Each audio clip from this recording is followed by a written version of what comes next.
This video is sponsored by Card Kingdom. Use the links in the description to visit their store.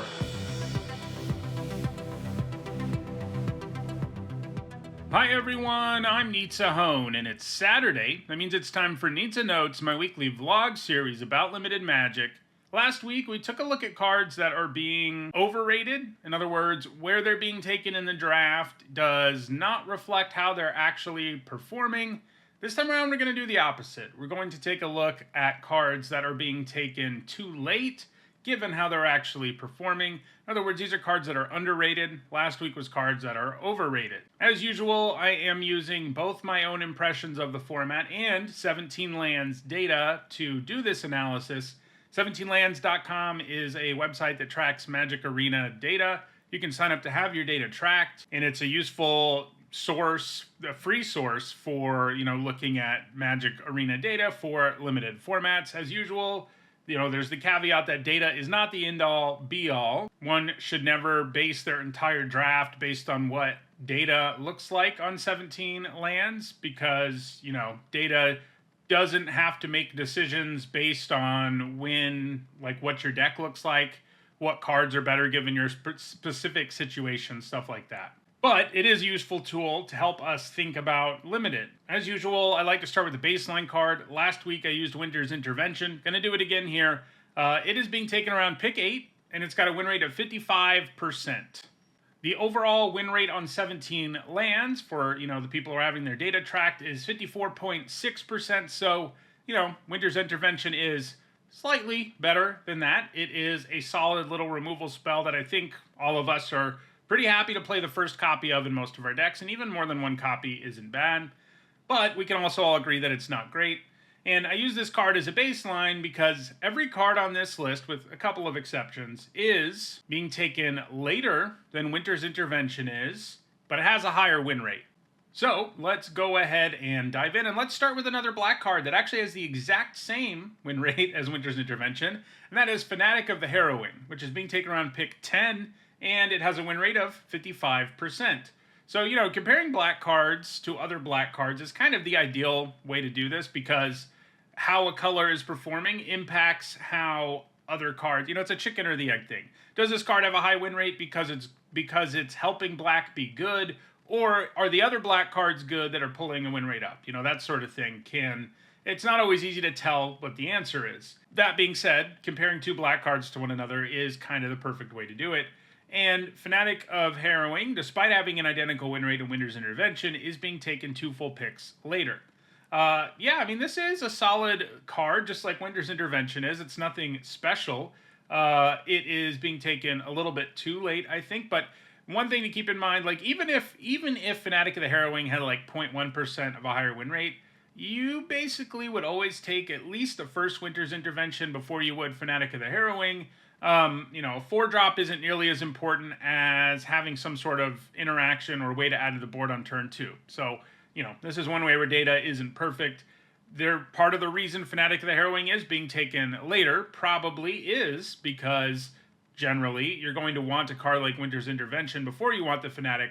But the Fanatic is a nice card. It is a pretty neat little design for one of these enter the battlefield both players discard, because if you do it, when you do it, you get to draw a card, your opponent doesn't. So it gives you a 2-for-1 kind of up front. And then it gives you a little bit more than that, since you effectively get to rummage. And in a graveyard format like this one, sometimes you can discard a card that gets you to Delirium. Sometimes you can discard something you want to reanimate, stuff like that. So it's a nice little card for black decks. And, for most of the black decks in the format, having one of these feels pretty good. But it's also not something you prioritize. I'm just saying, compared to other cards that are being taken that late, it has a much higher win rate. And it is a card that you should be considering taking a little bit higher than it is now. All right, so next let's look at Vanish from Sight. If you've been watching this series, you know that this kind of card ends up on this list every single time. But I'm going to keep putting it on this list until they stop being undervalued. So Vanish from Sight is being taken around pick 9. And it has a 57.2% win rate, and that's a win rate of cards that are taken generally around pick 5 or 6, and it's being taken around pick 9. So this kind of card is easy to underrate because it doesn't feel as good as straight up real removal that kills a creature most of the time. But like, it's still a 1-for-1 trade, you know. And again, I'm sorry if you've heard me say this, but these cards, they keep ending up on these lists because that's what the data says. So anyway, these don't look like they're as good as other removal spells because your opponent can get the thing back in the relatively near future. But like, it's still a 1-for-1 trade. You've even got a little bit of graveyard stuff. You know, this can get you halfway to Delirium all on its own sometimes, which certainly matters. It's an instant, so it gives you a nice way to interact. And this can even hit non-land permanents, unlike most of these that we've seen. So it's even better than a lot of them are. And yeah, look, your opponent sometimes can get the card back, but that's true of most removal these days. I mean, whether it is something like Trapped in the Screen, your opponent can get that thing back later, right? Whether it's something that destroys a creature, this format has a lot of graveyard recursion, your opponent could get that back later. There's not much removal in the format that just says you're never getting it back. Although there is some. Scorching Dragonfire, that's part of why it's so good. But Vanish from Sight is, you know, going to trade 1-for-1, just like Trapped in the Screen. It also is removal that doesn't trigger death triggers, which is another thing that probably helps it out a little bit in this format because so many cards have death triggers. And there's something to be said for not putting, like, your opponent's enchantment creature that would get them Delirium into their graveyard anyway. Then, there are times where you use this, and what your opponent's really, really desperate for is like a 5th land, and you put their creature on top. They can choose to put it on top, but then they put it on the bottom, because they really need to hit a 5th land, or they really need removal, something like that. So there are times where you really punish your opponent with this, in addition to the fact that it's still a very good removal spell that is interactive, with some graveyard synergy. So, yeah, I mean, this card is good. Like, you know, it's not, again, it's sort of like Fanatic of the Harrowing. It is 4 mana, so, you know, you shouldn't have a bunch of them in most limited formats, including this one. But the first one in, like, every blue deck is pretty good, and I don't hate, you know, taking one of these, pick 5 or 6, if my first few picks had been blue. Like, Vanish from Sight is a very quality card to have. All right, next let's look at a couple of tricks. And I've talked about these tricks a little bit before, but I don't think I've ever really, you know, shown you the data. I've just talked about these tricks being good for the red-white deck, and those are Jump Scare and Turn Inside Out. Turn Inside Out is the better one, and it is taken more highly. It's taken around pick 8, has a win rate of 57.2%. Jump Scare has a win rate of 55.6%, taken around pick 9. So one interesting phenomenon on 17 lands is that tricks tend to have really good win rates. Like, before the advent of 17 lands, I wouldn't have thought nearly as many tricks have as good of win rates as they do. Especially, you know, it also coincides a little bit with tricks also getting better. 17 lands does, like, this in this era we're in now. Tricks tend to be pretty good, especially when they're 1 mana, like these two. So it's hard to say whether, you know, tricks have always been this good and we've all been wrong, or if they've gotten better. I think it's maybe a little of both, because they can produce so much tempo. Like, you spend 1 mana to kill your opponent's creature, your creature survives, that's great. And that's, you know, that's not really what Turn Inside Out does, but that is what Jump Scare tends to do. It is less good, I think, just like the data says, than Turn Inside Out. But, you know, 1 mana for +2/+2 and some other upside always tends to perform pretty well in limited.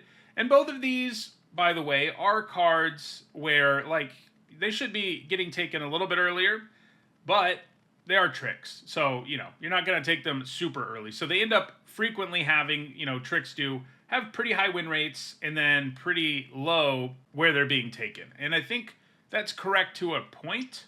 But I still think these are being undervalued a little bit. Jump Scare is the one that's, like, better at making your creature survive, win combat. And then it has this tiny bit of upside where it can just let you do lethal out of nowhere sometimes. That comes up, especially when, like, the 3 mana 2/1 double striker that, you know, if you throw that in the air and your opponent has no blockers, that can end the game sometimes.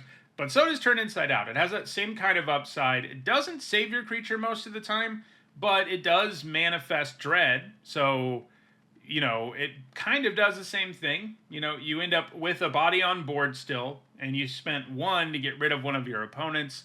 Maybe the creature you get isn't as good, but it does help you load your graveyard and stuff like that. And then this also just has this upside where it helps you do lethal out of nowhere. It's especially nasty with the 1 mana 1/1 haste monkey. Like, you know, that's a play that is just, it lets that monkey trade up for something, you get a card from the Monkey's Trigger, and then you get a card from Turn Inside Out. If you've been playing this format, you've done that to people, you've had it done to you. It's one of the stronger plays in the format, especially with a couple of commons. And like, if you're in any relatively aggressive deck in either of these colors, these are cards you generally want to have one of. Obviously, like red-white's where they're at their best, but Turn Inside Out's great in black-red. Turn Inside Out's good in red-green. Jump Scare is good in blue-white. Like, you know, they're good in most of the decks. And if you have a few cards in one of these colors, I don't hate the idea, honestly, of starting to take a look at these and take them a little higher when you're in a spot where it's pretty clear these are going to be good in your deck. All right, let's look at Glimmerlight now. I've talked about this card a little bit. It's being taken around pick 7.57, and it has a win rate of 57.1%. So, you know, I talked about this on my video where I looked at cards I was wrong about, and this has overperformed. It's continuing to. It just fits into like almost every deck in the format, and it's colorless. So, you know, it's a really good card. If you are in blue-white, it helps you trigger your Eerie stuff while buffing your creatures reasonably efficiently. If you're in a deck like red-green, where maybe you don't care as much about the fact that it gives you an enchantment token, you do care about having artifacts in your deck for Delirium, and you do care about buffing your creatures, because a lot of your creatures have trample or other keywords that can take better advantage of the buff. You also have more, you know, fight spells and stuff that like having Glimmerlight around. Really, like, the only decks in the format that like really can't use this, the only deck really, I think is probably like blue-red, and even then, sometimes you end up with enough Eerie that this is still an okay card, but pretty much every deck in the format can use it, either just because it's like a good rate for what it is, which is kind of what's happening with it in a deck like red-green, although the Delirium upside is there, or you have some nice synergy to go with it too. But you really don't need that much, and having like two of these in your 2-drop slot tends to feel pretty good in most of the decks in the format. Like, and it's a card I would always take before Winter's Intervention. Like, if my first 2 picks are black, and then pick 3, you know, has some medium stuff, and then a Glimmerlight and a Winter's Intervention, I'm definitely taking Glimmerlight. Like, that's just, it just fits into all the decks so well. It's never going to be bad, even though it is kind of medium if you're not either aggressive or interested in enchantments. All right, let's look now at Ticket Booth, Tunnel of Hate. This is a room that I've liked more than most people do, clearly, based on when it's being taken, but also, you know, how I've heard other people talk about the card. It's being taken around pick 8.57 and has a win rate of 55.3%. It's nothing insane, but, you know, it's another one of these rooms that sort of proves, as long as you have one side that really impacts the board, you're an okay card. And, like, Ticket Booth does. You know, 3 mana for a Manifest Dread isn't great. It's fine, and the Tunnel of Hate side, while it doesn't always come up, sometimes in the late game, you just use this, and it turns, like, your opponent frequently just ends up having to block something ugly, because if they don't, they're dead. Like, the Tunnel of Hate side is expensive, but there are enough games where you're like, I guess I'll turn on my Tunnel of Hate and swing with my 4/3. You know, like, that is, if that's what you're doing with your turn late, that's not terrible. Like, it does really impact the board in a way. You know, you do have to be ahead for it to do its thing, but the other side helps offset that problem because it gives you this body up front.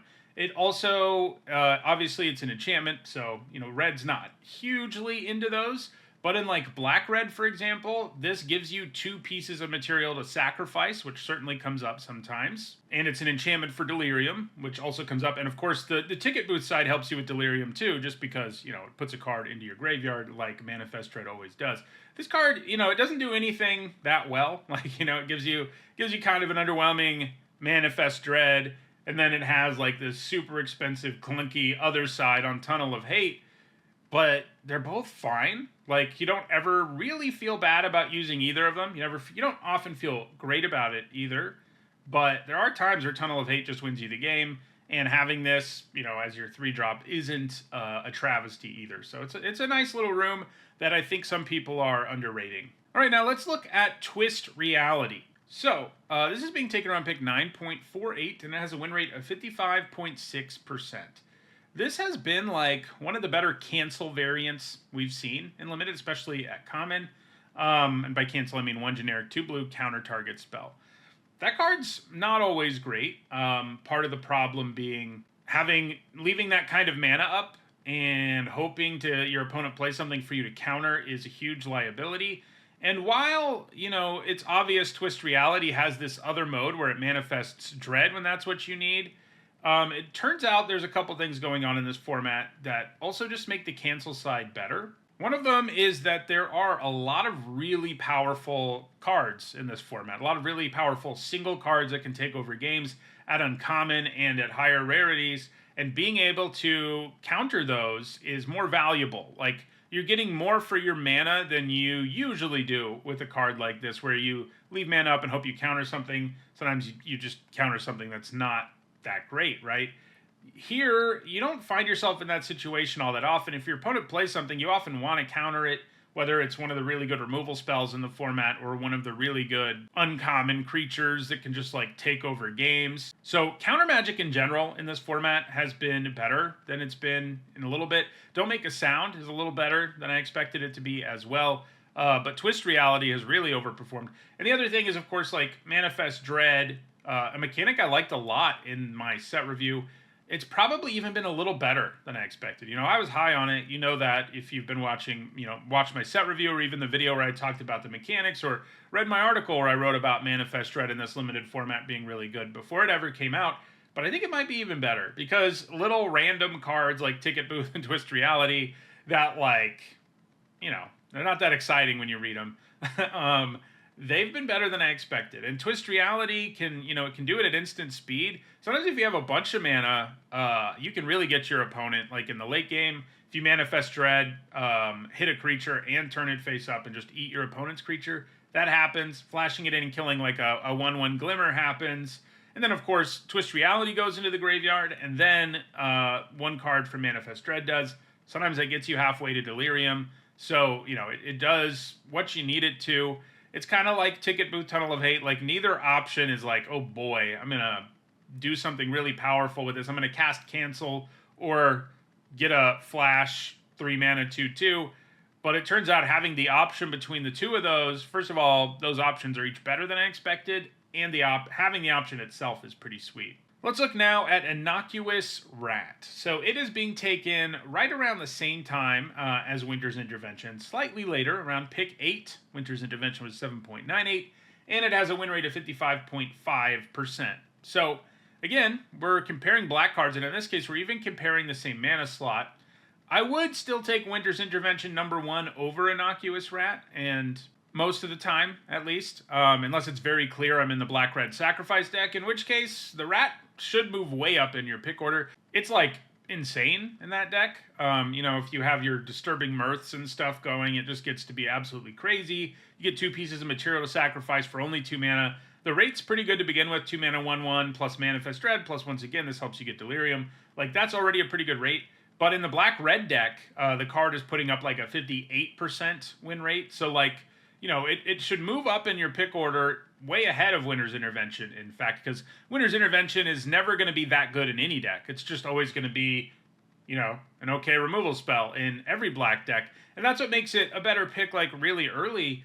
But as the draft goes on, Innocuous Rat should be moving way up in your pick order if you're in black-red. But like Intervention, it doesn't have that low of a floor either. It's a pretty comparable card overall. It is more replaceable if you're not in the black-red deck because lots of 2-drops can sort of fill the same slot. But it's a nice card to begin with, one that's being a little bit underrated, I think. And then the last one I want to look at is Glimmer Burst. This one surprised me that it's still being taken as late as it is because this is one that has been moving up in people's pick orders a lot, I think. It has a win rate of 57.6%, and it's being taken around pick 7.43, so a little earlier than Winter's Intervention. Lately, I think we've really seen that you didn't need to do that much to make draw spells better. Like, we saw in Modern Horizons 3, the 5-mana draw 3 that gives you a 0/1 that can sack for mana, right? And then they gave us this, which is 4 mana, draw 2, you get a 1/1. Like, it's amazing that just getting that 1/1 is as good as it is, but it does make a huge difference. Like, I think this card is, like, way worse in a world where it doesn't give you the token. You might think that's a small aspect of a card like this, but I think it's pretty big because actually adding to the board while getting card advantage is a huge deal. And it's already a 2-for-1, right? A card like Glimmerburst, and then you get a body, which it's generally not worth an entire card most of the time. If you have enough Eerie triggers, this can feel like a 3-for-1, but most of the time, you don't get a full card out of the 1/1, but you're still adding something to the board. It can block something, keep you alive a turn longer, help you play the cards that you just drew. Sometimes, like I said, it can trigger Eerie. Every now and then, it kills an X1.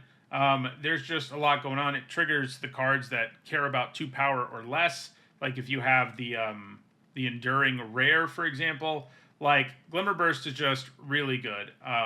It and Vanish from Sight are both, like, really, really good commons in the set that are both, I think, still being taken later than they should be. Glimmerburst is only slightly better than Vanish from Sight in terms of win rate, and it's being taken significantly earlier, so I think Vanish from Sight is even more underrated, but Glimmerburst is good. It's a card I don't hate taking with a 4th or 5th pick if it's clear I'm going to be in blue, and especially in a deck like blue-white. So those are some cards that I think are being underrated based on the current data we have for where they're being taken and how they're actually performing.